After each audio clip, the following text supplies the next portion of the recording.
Kelompok 3 membahas non-linear equation. Non-linear equation dibagi menjadi 5. Pertama, persamaan kuadrat. Kedua, persamaan kubik.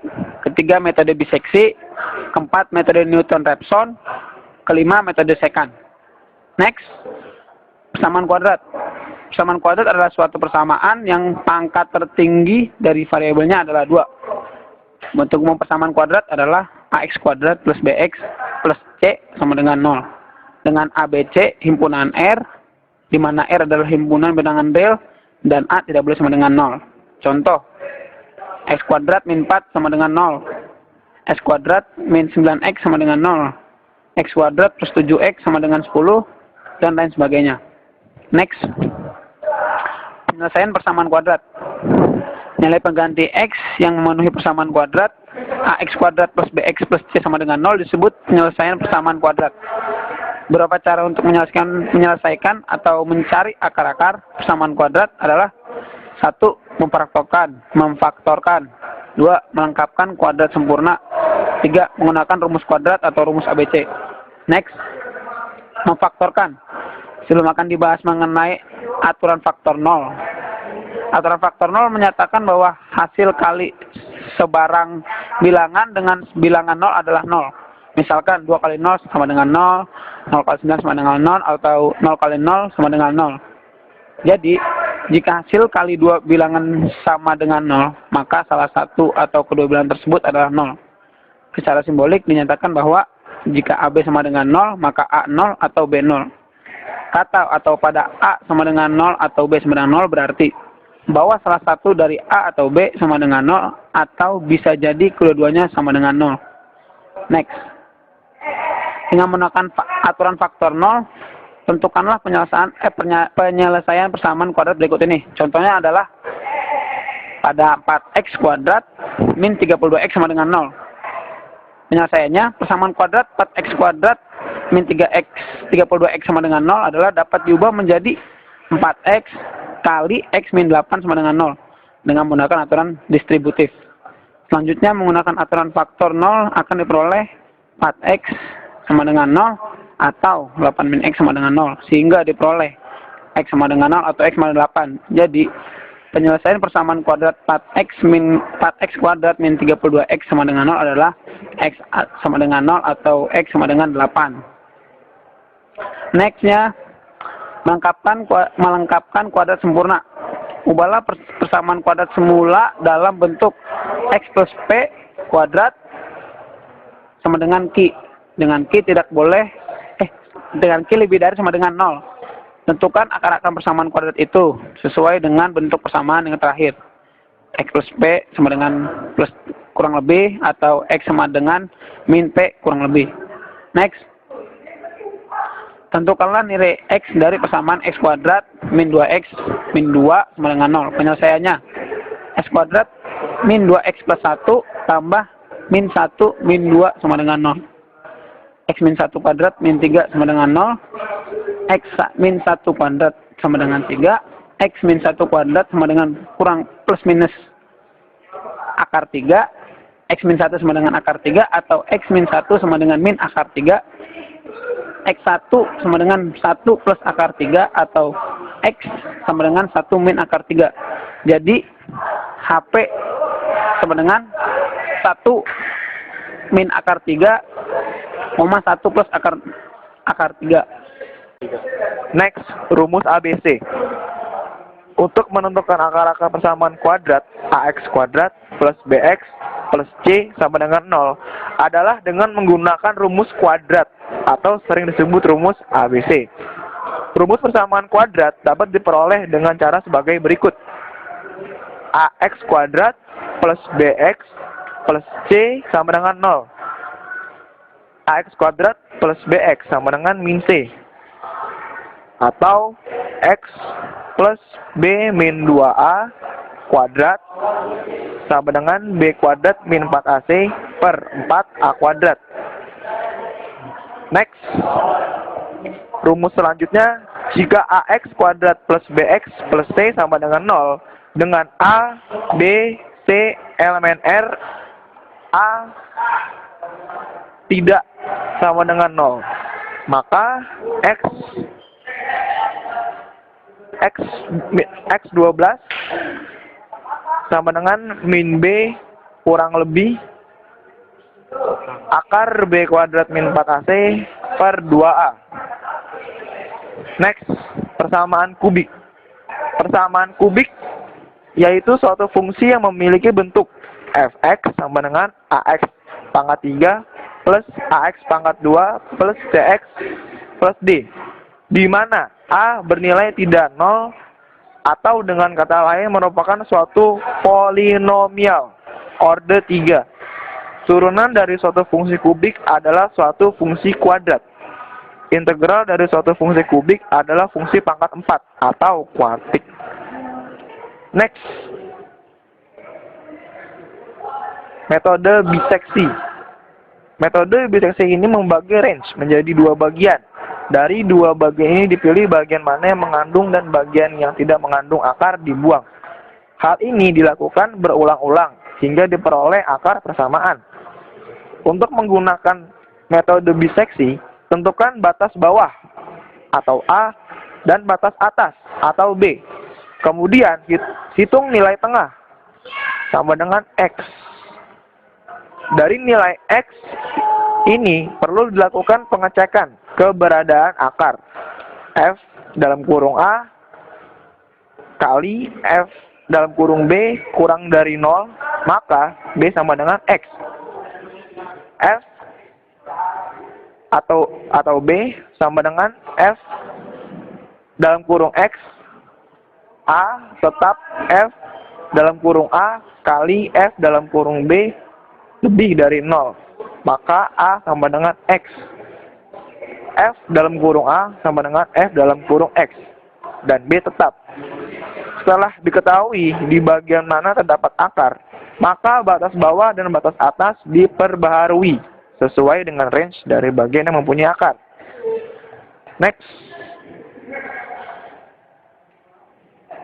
algoritma biseksi.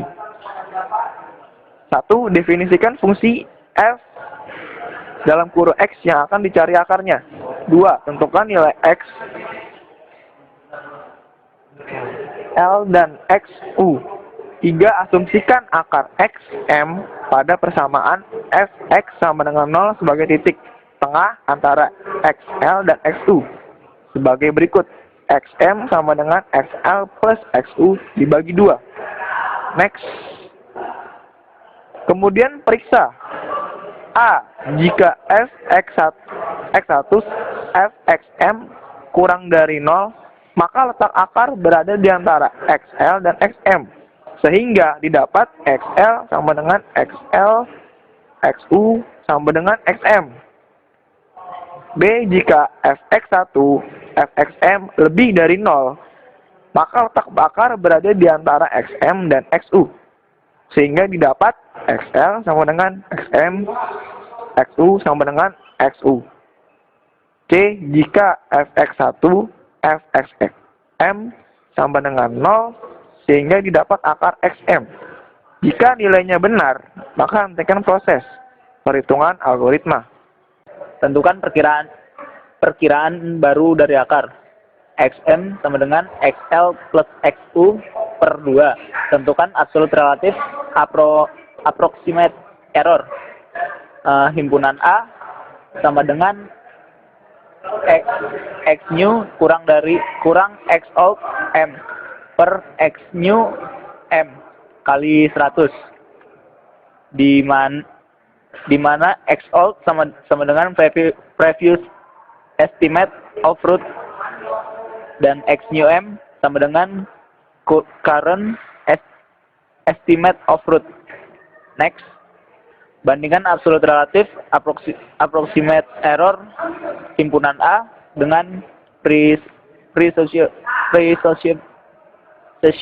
error tolerance himpunan S, seperti gambar yang di slide. Next, keuntungan biseksi. Selalu berhasil menemukan akar atau solusi yang dicari, atau dengan kata lain selalu konvergen.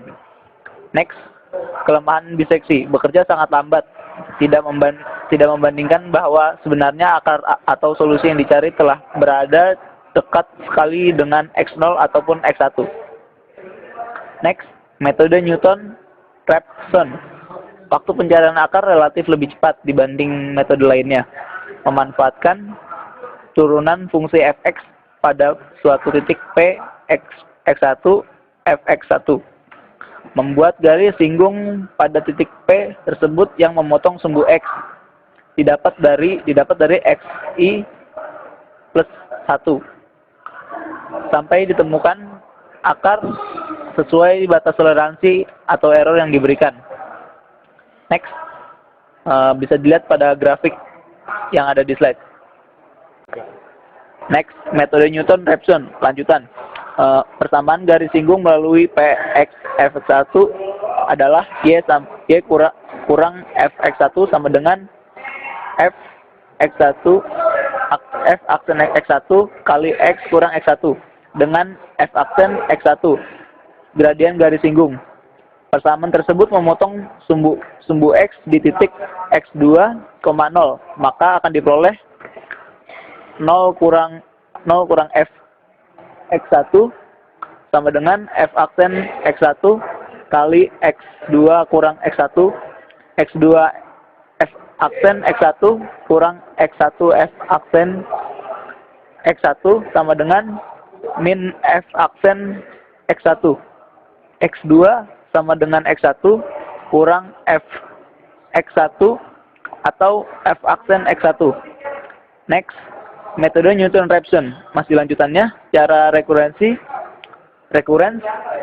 persamaan tersebut dinyatakan menjadi xi plus 1 sama dengan xi kurang fx1 atau f aksen x1 untuk i sama dengan 1, 2, 3 dan seterusnya. F aksen x1 turunan pertama fx pada x sama dengan xi. Metode secant disebut juga metode interpolasi linear. Dalam prosesnya tidak dilakukan penjepitan akar atau DPL. X0, X1 tidak harus mengandung akar yang akan dicari, sehingga fx 0 dan fx1 bisa bertanda sama. Untuk mencari x2 sama dengan metode regula falsi.